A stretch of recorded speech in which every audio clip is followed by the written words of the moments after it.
jeunesse à mettre en œuvre au regard de la crise sanitaire qui nous touche et de la crise économique et sociale qui s'annonce. Chaque année, de nombreux jeunes, étudiants ou non, exercent une activité rémunérée leur permettant de vivre de manière autonome.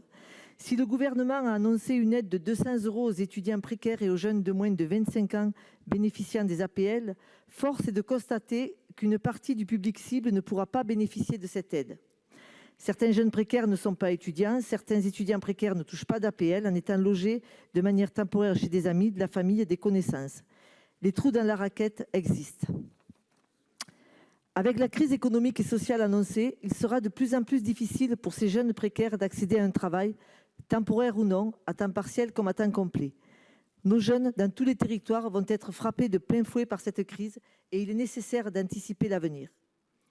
Dans un rapport remis au Premier ministre en mars 2017, Mme Célia Verot et M. Antoine Dulin proposaient la mise en place d'un revenu minimum garanti aux jeunes à partir de leur majorité, ouvert sous condition de ressources.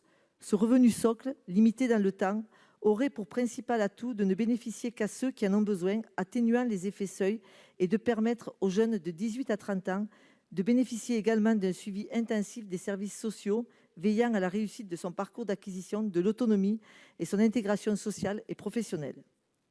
Monsieur le ministre, au regard de la crise qui s'annonce, le gouvernement compte-t-il travailler sur ce genre de dispositif d'accompagnement ? Quelles mesures sont envisagées pour permettre aux jeunes les plus précaires, les plus isolés, de ne plus se retrouver en dehors des dispositifs d'aide et leur permettre, grâce à la solidarité nationale, de remettre le pied à l'étrier ? Je vous remercie, monsieur le ministre. Merci, chers collègues. La parole est à monsieur le ministre. Merci Madame la Présidente, Mesdames et Messieurs les sénateurs, Madame la sénatrice. Vous êtes revenu sur l'aide exceptionnelle que nous avons apportée pendant le confinement pour les jeunes.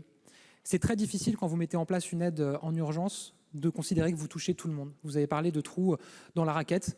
Oui, probablement, sans doute, il peut y avoir des situations où des jeunes ne cochent pas les bonnes cases pour recevoir l'aide, alors même qu'ils sont dans la précarité. Mais nous avons été très vite pour la déployer et nous avons, je crois, fait du mieux possible pour que ça touche le plus de jeunes concernés possible, via les universités, où les jeunes peuvent faire la demande de l'aide et il y a une appréciation très fine de leur dossier. Et puis pour les jeunes qui ne sont pas étudiants, via les APL, ce qui nous permet, et c'est quand même assez précieux, de le faire de manière automatique. C'est-à-dire que le versement se fait automatiquement et on sait que là, une des grandes problématiques que nous avons chez les jeunes, c'est le très faible recours aux droits.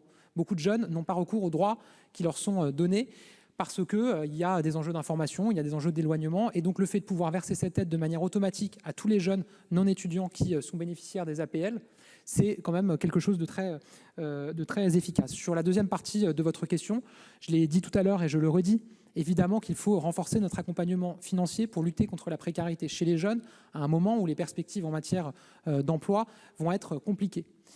J'ai parlé tout à l'heure du dispositif de la garantie jeune, auquel je crois beaucoup. Je veux aussi parler du dispositif PASSEA, qui est aussi porté par les missions locales, auxquelles je crois aussi. Peut-être qu'il faut, et sans doute qu'il faut des adaptations au regard de la crise que nous vivons. Peut-être que des publics qui n'étaient pas habituellement accueillis dans les missions locales, dans ces dispositifs, qui sont des publics qui sont peut-être plus formés, plus qualifiés, vont avoir besoin d'une aide financière d'urgence et il faut à ce moment-là développer des déclinaisons. C'est vraiment sur ça qu'on est en train de travailler et je le redis, je suis très preneur de contributions que vous pourrez faire au regard de l'expérience qui est la vôtre.